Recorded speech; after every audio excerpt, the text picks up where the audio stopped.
Hey, good evening, everyone. This one's going off without a hitch, it looks like. Um, Welcome, everyone, to our seventh episode of Take Five with Frank. We're going to be Facebook Living here as well as Zoom. And, we've got a couple of very special guests today. Our legislator Take Fives have always been the most interesting and the most wide-ranging in terms of questions. This evening, we've got Assemblywoman BettyLou DeCroce and Assemblyman DePhillips. We're going to obviously cover a lot of different topics here today, but I'm very grateful for you two for being on. Thank you very much. We'll start with Assemblywoman DeCroce. Assemblywoman DeCroce has served in the New Jersey General Assembly since 2012, where she's represented the 26th Legislative District, including the 5th District community of West Milford. She's a long dedicated career of public service in New Jersey, serving her own local town as a municipal clerk and as a Deputy Commissioner of New Jersey's Department of Community Affairs from 2010 to 2012 in Governor Christie's administration.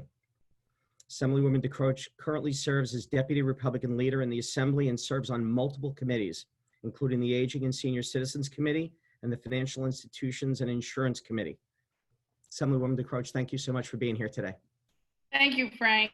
Thank you for having me on. I appreciate it. The introduction, thank you, but I have to say I also sit on Science and Technology with my colleague, DePhillips, who's on here with me, and he's also on the Banking and Insurance Committee with me as well. So we serve on committees together. I also serve on the Transportation Committee, which is a major committee in New Jersey pertaining to highways and New Jersey transit. We know that. And Chris, are you on that too? Are you on transportation right now? No, then we would be on 3 committees together. Yeah, right. That's right. So, and I also sit on the Joint Committee for Public Schools. So, I'm very active in Trenton, but to tell you the truth, it's been very difficult and strange, not for only the public out there during the pandemic, but for us legislators to try to legislate and be able to represent our constituents the way we want to, because we have to do it on our phones. We don't even do it on a Zoom meeting. There's 80 of us. So actually tomorrow we will be having a session and a vote, and I think it's only on one bill tomorrow, and I'm sure we'll talk about that a little bit later. But it's interesting times that are scary, but I can tell you that Chris and myself, as well as our colleagues, are fighting every day. I spent the day outside today with a camera crew going to businesses that cannot open. And so I got back a little while ago. I was talking to Chris. I was drenched, had to get ready for this show. And multiple things went wrong here in the house. So I'm lucky that I'm online right now with all of you. And I thank you. And I look forward for great discussion. So thanks. Thank you so much. Thank you so much. I appreciate it.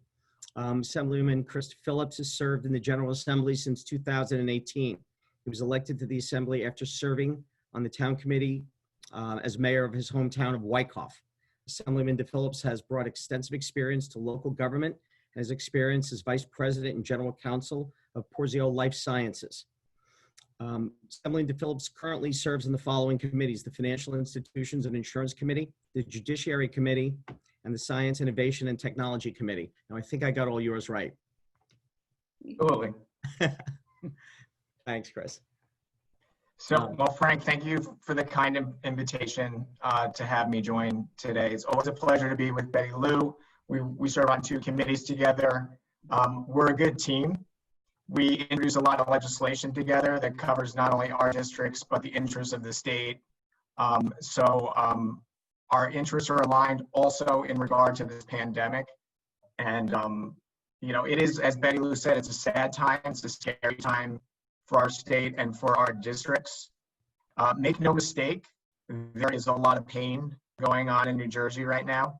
There are families suffering, businesses going under. We are now in June, believe it or not. This crisis started 3 months ago. It's hard to believe we're practically in the summer at this point.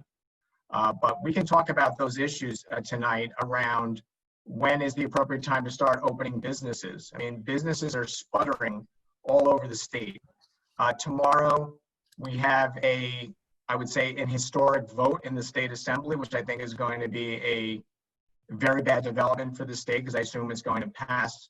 But the governor asked the legislature to vote up or down on a $5 billion federal borrowing plan. Rest assured, Betty Lou and I are opposed to this bill. But I think it's emblematic of where we are, that businesses are shut down, yet this administration is asking our residents, our families, our businesses in our districts to be on the hook for $5 billion more in debt. The state is already up to its eyeballs in debt. And guess who will be collateral for this bonding? All of us, all the residents of the state. And how would we pay back $5 billion except to tax our residents more, which of course is completely inappropriate given where we are with this crisis and with businesses not open and 1.1 million residents suffering without jobs, and they are on unemployment and not getting paid. So we can go on, and we'll discuss it tonight, but I'm happy to be here. I'm also happy to see my neighbor, Roger Lane, on the Zoom call. Great to see you and Kathy. And so look forward to the discussion. I appreciate that, Assemblyman. Thank you very much. The point you brought up, which was interesting, this $5 billion emergency borrowing plan, I still have a number of contacts from a prior life. And given just the direction and the economy, or the economic environment we're in, that bond offering would be a junk bond offering. Just the entire direction of exactly what you said, where it's going to be sitting on our backs at a time where we don't have the opportunity to earn a living for the most part. It's pretty draconian. And, you know, we can talk about this more, and I'll run through the first question, which was exactly that question. And why don't we do that? But many of our Assembly colleagues have announced their support for Governor Murphy's $5 billion emergency borrowing plan. For those who may not be familiar with that plan, could you please provide a brief explanation of what is being proposed and its impact on our state's long-term economic outlook? Chris. Well, what's being proposed is that the governor he's out for two things. One, he wants federal cash assistance, direct federal cash assistance from the federal government to essentially keep his budget whole. On top of that, he's asking, because I think he knows he's not going to get enough federal direct assistance to cover his budget. So he's asking the legislature to give him specific authorization to allow him to go out and request $5 billion in borrowing from the federal government. As we all know, the governor proposed a almost $41 billion budget earlier in the year. So what the administration is trying to do here is keep their budget whole. They don't want any cuts. They don't want to lose any programs. They want their budget intact. That's what this is all about.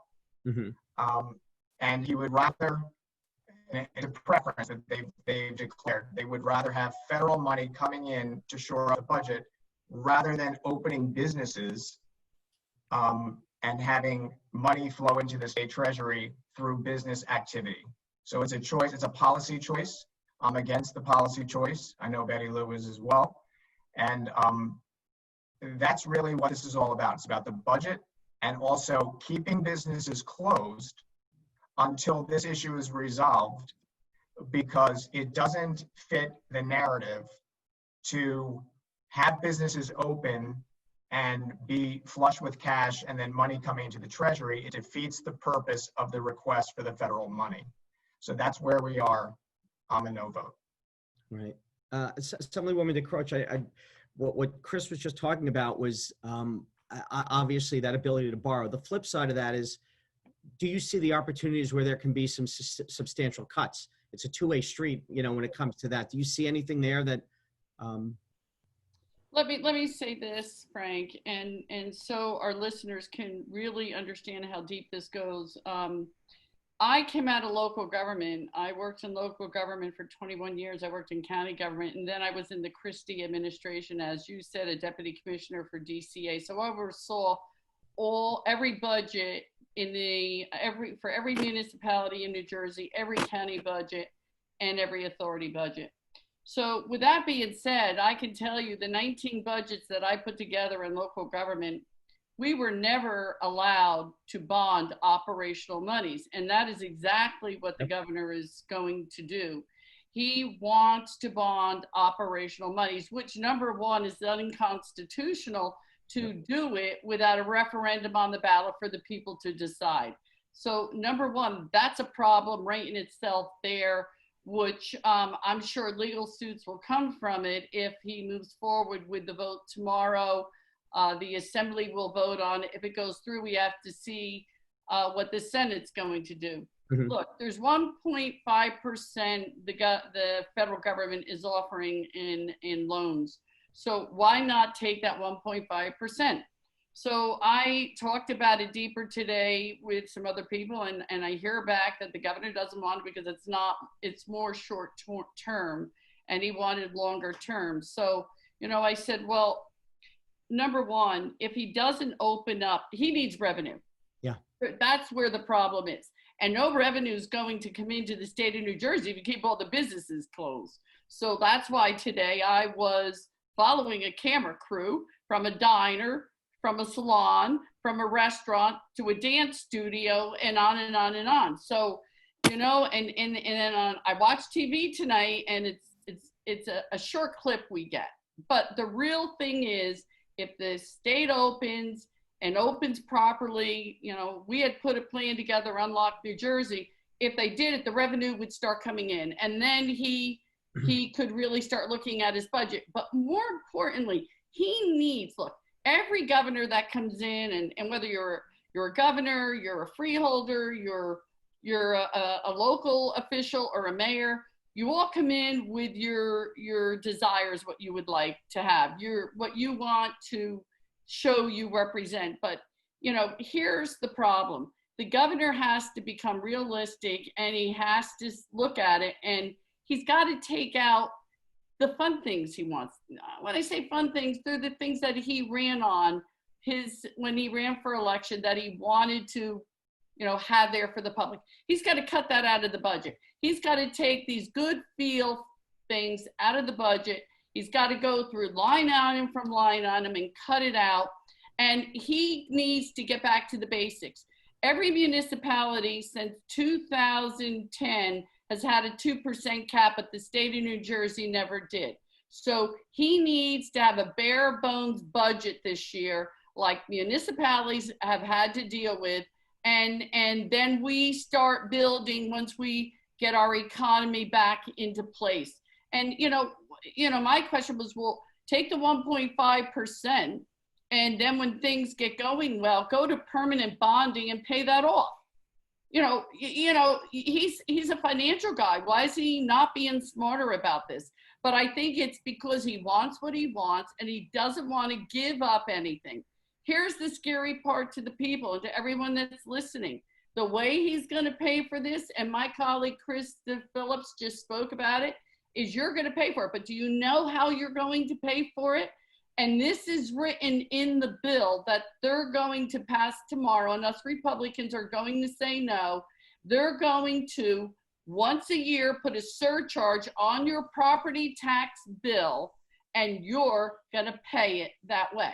So you're not just going to have municipal, county, and Board of Education monies. You're going to have a surcharge to the state of New Jersey to cover this $1 billion bonding that he wants to do, because he's being stubborn about not cutting and not taking money from the federal government the way he should to help the people.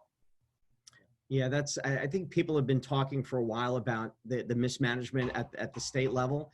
And the problem you get, Assemblywoman, and I agree with you, is when you start seeing surcharges and you don't see a fiscal responsibility out of our government, what you end up seeing are people continuing to leave.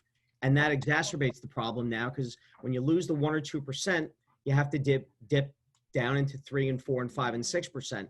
So it's not moving or trending in the right direction. So hopefully cooler heads will prevail, and two of the cooler heads are also. Hopefully, but he's got to bring back, businesses. I had literally speakers today that are closed up and already declared bankruptcy, and we had them on tape today, and guess what? The news wouldn't put them up. They didn't even show them on TV just now when I saw the clip. So, really. Now, this is add one point. Yeah, Chris. I want to add one point to this whole discussion, because this policy discussion tomorrow is between government taking care of us versus opening businesses responsibly and letting people work. Right. That is the policy choice. But the governor today, just in his daily briefing, he announced once again that we have substantially flattened the curve. We have actually more than flattened the curve. He announced today that in the 8 northern counties of New Jersey, which of course includes BettyLou and my districts, that there was just one new hospitalization for COVID-related symptoms in the 8 counties in the last 24 hours. So to me, that's flattening the curve. And the entire purpose of the lockdown was to keep us all home. And obviously in the beginning, it was a train wreck. Right? We needed to be home because we needed to save the hospitals and we needed to save the capacity of the hospitals. This is where we are now in the 8 northern counties, including the county that I live in, Bergen, which was the epicenter, particularly in the beginning. There was one new hospitalization and 80 times more discharges. So we can reopen businesses responsibly. We're beyond that point. I think most people, even people on the other side of the aisle, agree that we need to expedite the reopening and let people work. And money, believe it or not, that's not the purpose of working, but when you work, money flows into the state treasury. And so, not to be cynical, but I think there are voices in the administration that would rather not see that happen while they're petitioning for all this federal government money. Yeah, so that's some of the numbers that we've looked at, that our campaign has looked at. It was 86% of the people want businesses opened up, of the business owners. Now, this is not a left or right, Republican or Democrat thing. If it's 86%, you can get every Republican, you can get your independents, and you even, as you know, you move deeply into Democrat if you had to split it that way. And it's one of these things where I don't understand when you're not listening to all of the people. That's the job, is to listen to the people, but we can go on. This can be a 2-hour discussion. I want to run into what you had touched off on. Governor Murphy has imposed numerous edicts restricting the activity of businesses of all sizes since the COVID outbreak. As time has passed, some of these restrictions have been modified and even lifted that we're seeing now, but some constraints still remain. What specifically have you been hearing from business owners in your community about how you see a realistic path to recovery once things open up? Because we know it doesn't turn on a dime, and some of the restaurants that we're seeing can't even operate at 25 to 30% capacity with employees who don't want to come back because they're making more not being at work. Do you feel that our state is opening up fast enough? I think we know that answer. But what discussions, BettyLou, have you had with some of the business owners in your district? When things open up, what are they going to be facing? Well, look, I can tell you this, and I've had many discussions because I'm a part of the Unlock New Jersey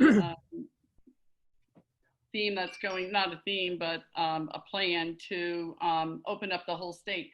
I can tell you that the restaurants that I have stopped to talk with that are open, just doing takeout and pickup, if they said their best friend they never thought would be, Grubhub and DoorDash, but thank God they have that. The ones that have been able to be open and do that, they have said to me that they feel that there's at least sustaining so that then once they can open up all the way, then they'll be able to fly. But, that window is closing, and it's closing quickly because this is going on way too long. And part of the problem too is when the governor says something is going to open, he has no guidelines. He has no plan. He had said today, again, he signed executive orders for outdoor restaurants and salons and that to open, but there's no guidelines. They don't even know yet what they need to do to open. And that's for the 15th. So, and what are they going to throw at them? And we did videos today, like the diners, take the diners. Not every diner has outside seating. One did out of all of them that we went to that we had in Passaic and Essex and Mars. They just weren't. So he's, outside eating isn't really going to do that much to help any of them. And there was a downpour. I ended up drenched today outside with cameras. So, you can't have customers like that. It's not realistic. That window is shutting quickly, and he needs to just cut this phase 1, phase 2, phase 3, and open everybody up. Right. And we had said, open it up at 50% with a 2-week stay, watching the numbers, open everyone. Yep. And then 10% per week, open it more, each 10% more. You can bring 35% in, 45. In a matter of 5 weeks, you would be 100% open, and you would be able to watch the numbers to make sure that there wasn't more hospitalizations. Yep, exactly. That to me is gradual. It's realistic. They, meaning the store owners and the restaurant owners, that they were thrilled with the plan, but we had proposed that plan to start Memorial Day weekend, and we're already past that, and the governor's not even answering or acknowledging the plan. So, the people have to keep pushing. Yeah. Chris, do you see the same on your side, I'm sure? Oh, absolutely. I mean, I'm hearing from businesses in my district every day, morning, noon, and night. They just want a chance. They want a chance. They want a chance to do the right thing. I think most of us know what the right thing is. And this is not a choice between opening businesses and safety. It's not a choice. It is let them try to reopen, let them test out the waters. Just because the governor or the administration might give the green light to reopen a particular business or an industry doesn't mean that people will come. They will only come if they see the business owner being responsible. Right. And that's all the business owner wants, is the chance to be responsible. People will decide for themselves whether to visit and whether to partake. In terms of the restaurant industry and in terms of outdoor dining, the outdoor dining will go into effect on June 15th, several weeks beyond what I think many of us believed was reasonable. The restaurant industry does not need, 2 weeks, 3 weeks to ramp up. They know what to do. They actually put out their own plan in mid-May that was not received by or not reviewed by the administration. So they are the experts. They know how to social distance. They know how to spread out tables. They know how to print menus that will be disposable. I mean, they know what to do. Sure. And so I agree with BettyLou that outdoor dining is not the whole answer, but it's a start, right? And, on June 15th, the governor did give a green light for the reopening of non-essential retail for indoor operations at 50% capacity. I have to trust business owners that they know what the consumers want. What do consumers want right now? They want to be safe. Yeah. And so they're not going to go to an establishment that is not doing the right thing. So it's a matter of just letting it happen. And as BettyLou said, is then analyzing the data. Are we setting ourselves back at all? Should we adjust or readjust? We can do that, but we can't just have closures. Yeah. Can I just add something there, Frank? And I have said this over and over and over, and I believe that our governor needs to, think this way too. I have faith in the people of New Jersey.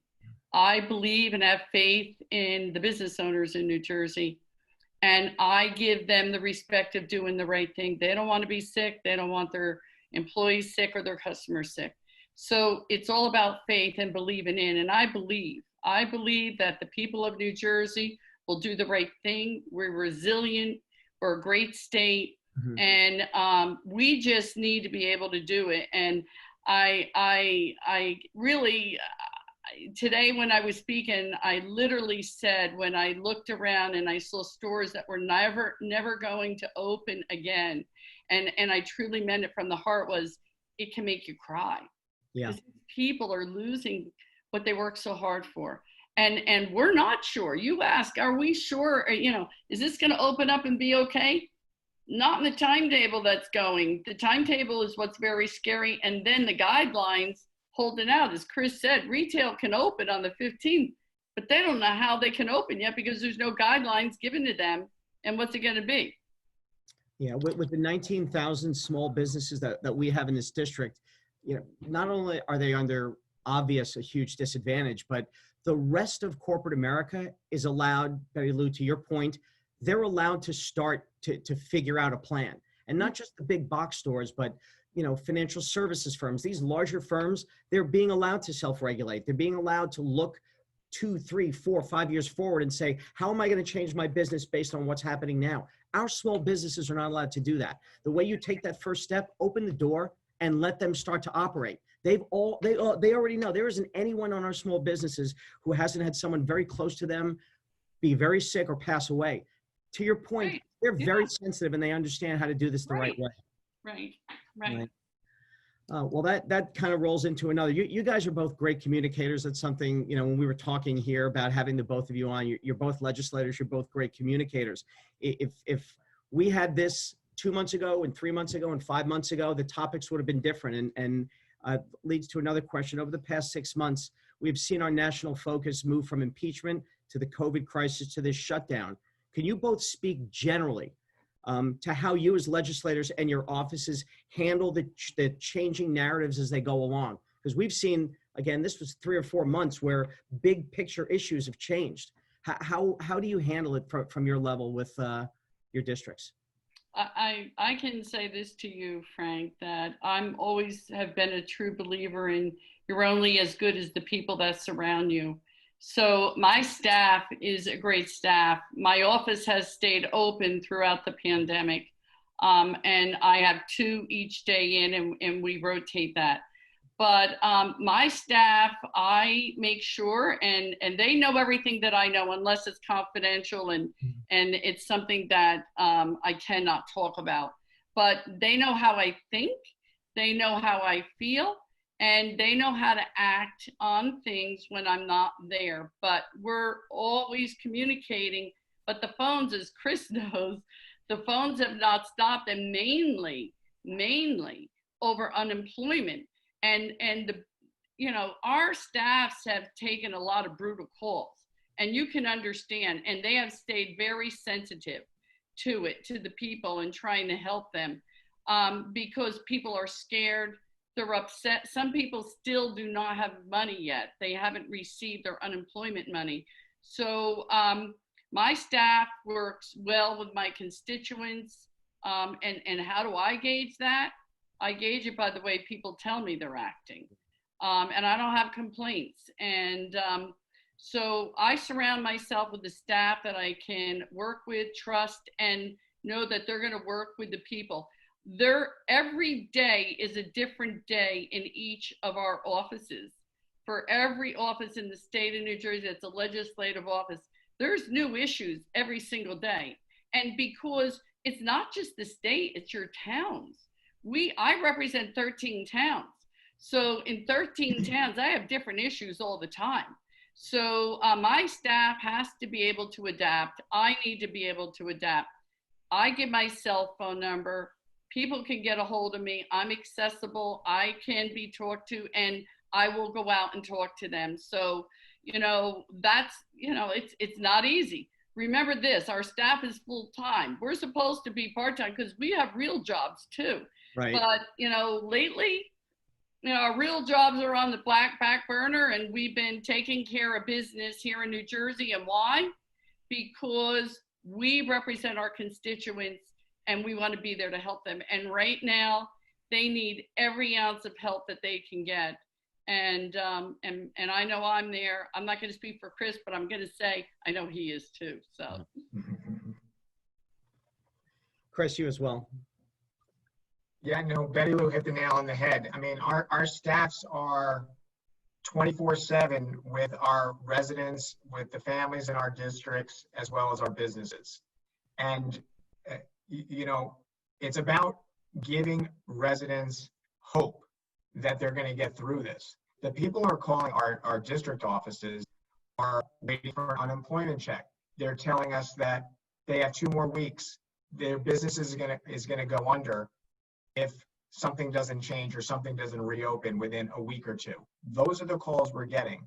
It's literally giving people hope to hold on, that we're doing our best to expedite things with, of course, safety is paramount, but we're trying to expedite the reopening so they can put food on their table. This is, I don't want to exaggerate the situation, but in some instances, it's literally life or death, like putting food on the table for babies and for children. And this is happening in our districts. These are Republican districts, which the other side of the aisle sometimes thinks everyone is affluent and everyone's taken care of and everyone's got 2 years of savings. It is not the case. And so it is a very tenuous situation. I've had many calls, and frankly, you know, we as legislators, we're 24/7 too. Our phones blow up all day, text and phone calls from people who are literally desperate. And I get calls from executives down to, you know, regular people working for these companies saying, I don't have much more time. I'm putting the for sale sign on the front lawn. I'm moving. Yeah. And we got those calls pre-pandemic because, of course, of the high tax nature of our state and the very burdensome regulatory environment that we live in. But it's particularly acute during this time. Yeah. So we are on the front line as legislators, hearing from people, and sometimes I think that's our job when we're communicating with the administration or with the governor's top people or his front office staff. We're telling them, this is what we're hearing, and this is what we're experiencing, and you've got to act. Yeah. We're living in interesting times. I've been through a number of different crises in my career, and I think we all have. And, you know, this one just, it takes the cake. I mean, between the housing crisis, the technology crisis before that, 9/11 before that, and what happened in the middle of everything else, you can't get your hands around this. And I hate to say it, and you guys have both jumped on this. We have a tremendous crisis of leadership as well. You know, I think anyone who's got a little bit of gray hair, you know, will know that the leaders are the ones that keep, and you too, Roger, yes. The leaders. Some of us have a lot of gray hair. There is some, you can't tell here. It's how you act and how you lead in times of crises. And watching the two of you, you know, I've been running for a year now, and I look at the two of you, and, you know, I listen to how people talk about you, and I listen to how you lead. And it's one of the reasons I want to run. I want to do what you guys are doing. I love how you balance, you know, work life. I had a tough when I was running, and I have a tough when I had my prior job. You guys are doing them both, and you're doing it at such a high level. So it's great to watch the two of you. And honestly, it is one of the reasons, you know, this is fun, is being able to watch you two. I'm going to grab a quick last question here, and then we'll run it. And it has to do with what we touched off earlier. Nearly half New Jersey's COVID deaths have occurred in your state's long-term care facilities. What went wrong, and what are you currently doing to ensure it doesn't happen ever again? You know, I'll start, and then Chris, you can. So let me say this to you. Look at what Governor DeSantis did down in Florida, and he did it the right way. You know, I mean, certainly, I'm going to tell you this. I received a call right in the very beginning of the pandemic. If you all remember seeing on TV, Woodbridge had a nursing home that every single person in it was sick. I received a call that they moved 80 of those patients out of that facility and brought them to Morris County into Care One in Whippany. And I said, well, what happened to the patients, the people the residents that are there now? Because, you know, that's expensive to have people in there when you have to pay a lot of it yourself, you know. So they said they moved them out, and I was outraged about that. But they moved 80 COVID-19 patients in. And why would you do that? Why wouldn't you keep them contained and isolate that and take care of them? I don't care if they had to bring in the National Guard to help assist in the medical assistance teams from them to control it. But what they did is they started spreading it themselves.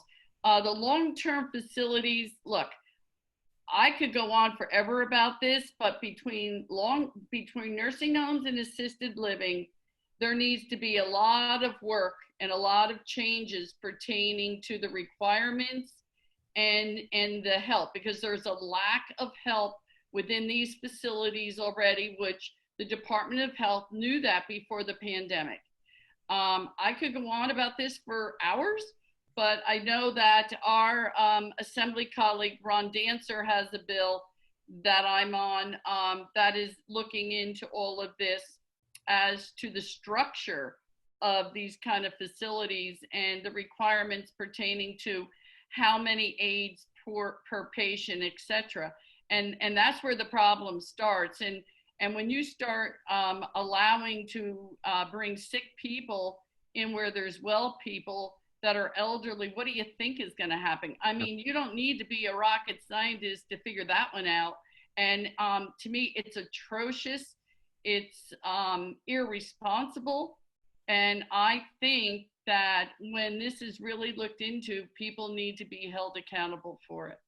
Yeah, I agree. Chris, I know in our area, at least, you know, in addition to the long-term care facilities and the undercare facilities, we've got that Paramus Veterans Facility, which is another disaster. I mean, it's heartbreaking, you know, to see both of those. I know that Paramus is close to our heart here as well. Right.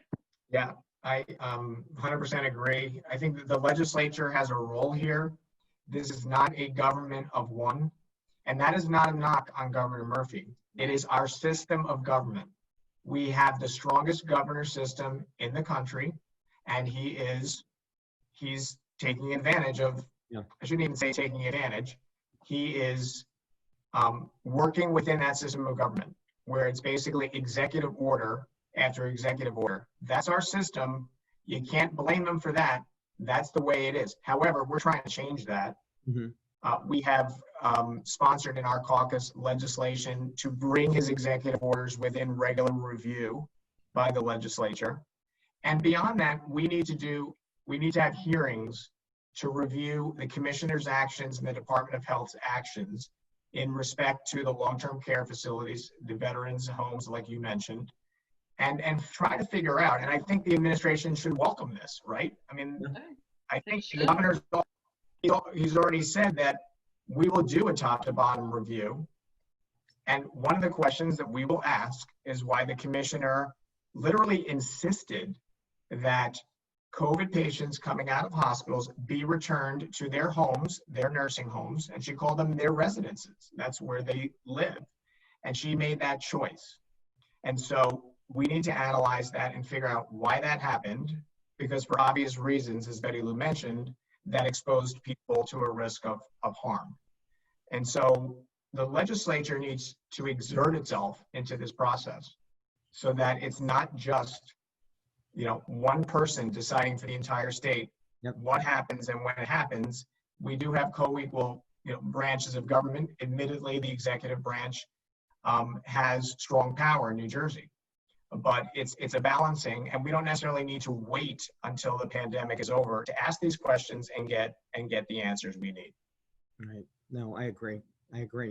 Well, we went over a little bit. I really wish we could go another hour. This is terrific. I know you guys are busy. We'll come back, Frank. We'll come to Absolutely. another show. We'll do it in your house next time. Okay. But again, thank you both, Assemblywoman DeCroce and Assemblyman DePhillips. This has been tremendous. This was great. You know, our phone is lighting up here from people who are having a great time and asking questions, and I'm sorry we couldn't get to them all. But again, I appreciate your time. I appreciate your leadership, and I appreciate your guidance. So we'll try and get you guys back again. We're happy to answer questions unless we're going to run out of time, whatever you think. We can do that. Well, we have another one. I'm not, it's fine. Well, we can roll. We have anything coming through chat? I know there was a lot coming in. I see 3 there. Hold on a second. Just gonna put the light in my office here. All right, completely open churches. I actually, Kathy Mazzola, who was also one of the guests we had earlier. There we go. And also my constituent and friend. Exactly. Well, before I get to Kathy's, I want to ask someone else a question. Do executive orders expire? And does the governor expire? Well, we know that's got a 2021 timetable. Right. Do executive orders expire, or do they have to be withdrawn? Well, he's been putting executive orders to specific dates. If, I mean, yes, when you open businesses up, that executive order is going to stay there until he, increases it. But the stay-at-home order was specific in date, and I believe June 15th is when that one runs out. Am I correct, Chris? That's right. Oh, you mean the emergency? Yeah, the emergency. The emergency expires June 5th. Yeah. So that would, that would end there, and he'd have to do something else. But the executive orders are in place until he does another one to extend it or change it. Or, I mean, Chris, you're a lawyer. Go on. Yeah. So our colleague Assemblyman Burton has introduced a bill to require 14-day review of all executive orders. Yeah. So again, it's that tension between. You're on that. Are you on that bill? So am I. Yes. We're both on it. Yeah.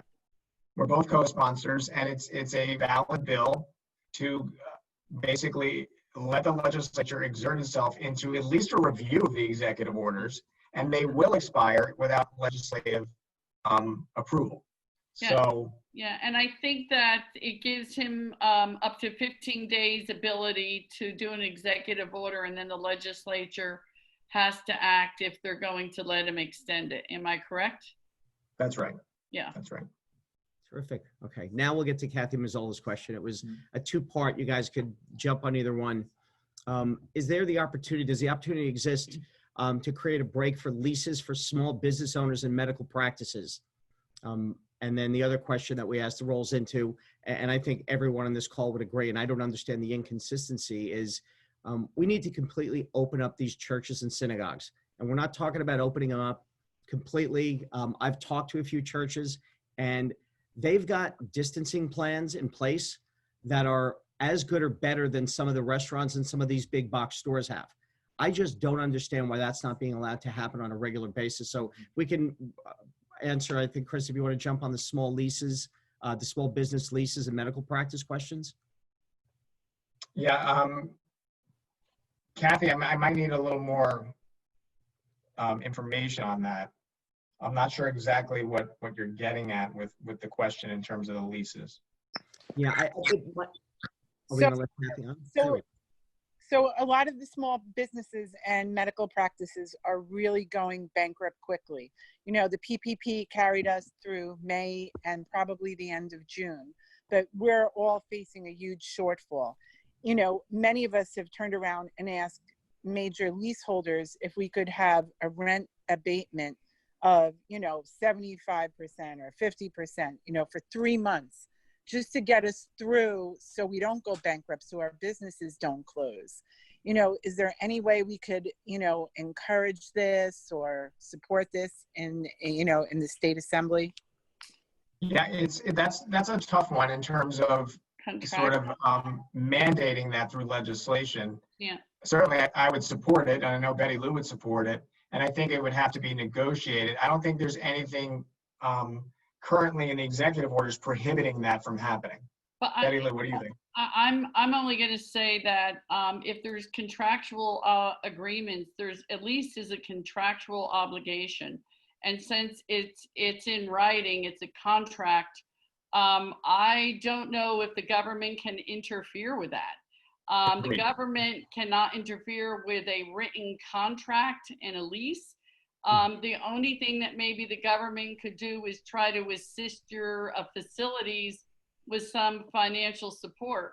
I don't think by law the leases can be broken or changed unless the landlord is the one that wants to do it with you. And you know, that's the freedoms of our country of free business and free enterprise. You know, I don't even think a Supreme Court would overturn, you know, coming between a written contract and an individual. Yeah, we have the same thing, Betty Lou, in my past industry on the mortgage side, where government serviced and government-owned mortgages, they are allowing borrowers, if they're having trouble, to just fill out a quick form of the phone call.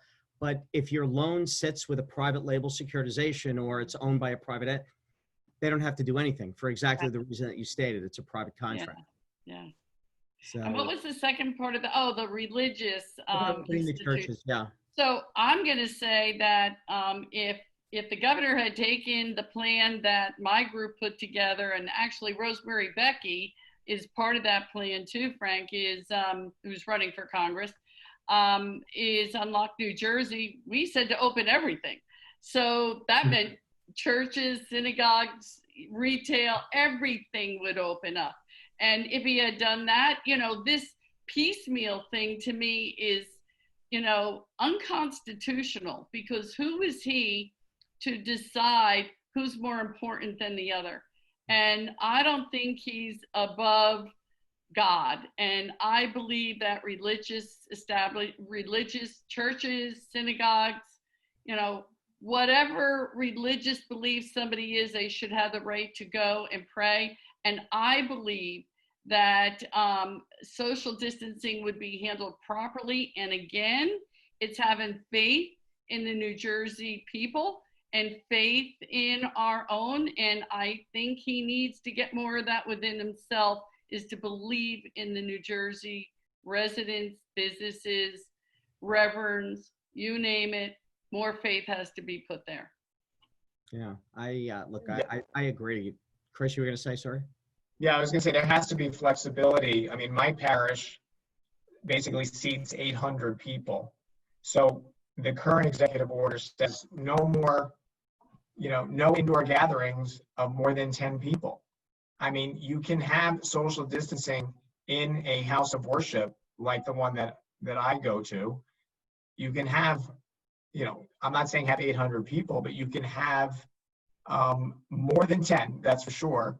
And again, let them have the flexibility. At least there should be an exemption, as Betty Lou says, for religious observation, because it's a constitutional issue, and frankly, the government can't constrain that. But my own parish is already opening for periods of time during the day to let people come in and pray. And again, not gatherings, but so they're being flexible. But I think you know, this 10-person indoor limit has to be adjusted at this point. I'm going to go like out on a limb a little bit when I say this, because now I'm getting myself annoyed with it all. And I'm going to say, if the governor is going to support peaceful protesting, then why in the world can't we go to church? And I don't get that. And I don't think you need to be a rocket scientist to figure that one out. And I'm not saying it to be disrespectful, but I'm just using common sense and saying there's something wrong, and he needs to fix these things. He absolutely cannot say one thing is okay, side by side, you know, doing something and it's right, you know, for peaceful protests, and then, oh, you can't go into your church in a group. I have a serious problem with that. So I agree with you, Betty Lou. The wild and crazy inconsistencies that come out of Trenton, and going back to Kathy's question about churches, and even Ed Durfee brought it up about being responsible enough to live our own lives. You know, you hate to kind of go down this road. Suicide ideation is up 1,000% in the last 90 days. 1,000%. People need, if the consistency of, gee, we've got to keep liquor stores open because people have alcohol to deal with. Why is this different? Why are people who need to speak to their God are different? And some have said, well, gee, you can always pray from home.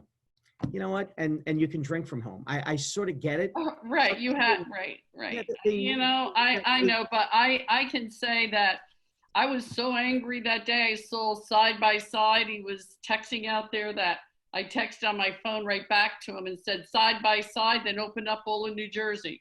And I text that to him. So whatever, it's not right. I think people need to start yelling louder. That's what I feel. The public can put the pressure, and you know what? Here we go. And I'm not out here just to sell this, but Unlock, if you go to www.unlocknewjerseyspelledout.com, sign the petition to open up New Jersey and send them a virtual key, or send them real keys in an envelope that you don't want and you want to throw away, and let's keep pushing on them. Yeah, look, 247 years ago, a bunch of crazy guys jumped on a boat in the Boston Harbor, and Yeah, right. this is how people are going to listen. And There you go. So look, I agree with you. I'm not certainly advocating for anything silly, but what's happening to us is borderline criminal. And I think from the inconsistency to the inability to work through crisis, to the complete and utter disregard for the hole that he's digging for our children and grandchildren from a financial standpoint, this needs work. So I agree. good. Well, guys, thank you very much. This has been tremendous. Sure. This was so great. I appreciate your time and guidance again, and we'll hope to do this again really soon. And Kathy, thank you so much for the questions. Yeah. Thank you, everyone. Thank you. Frank, my Bye. pleasure. Pleasure to be here. Thank you. Bye-bye. Bye now. Thanks so much.